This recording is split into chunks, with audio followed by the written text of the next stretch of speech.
In this Python tutorial, we will learn how to use the filter function.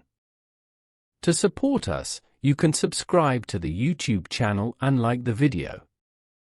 The filter function returns an iterator where the items are filtered through a function to test if the item is accepted or not.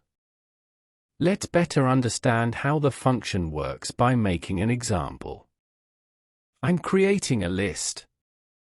There are 6 members on the list. I am creating an evaluate function. This function returns false if the value sent to it is less than 18, and true if it is greater than 18. I am creating a variable. I am sending 2 parameters to the filter function. The first parameter represents the name of the function. The second parameter represents the list sent to the function. Filter checks the members of the list with the help of a function.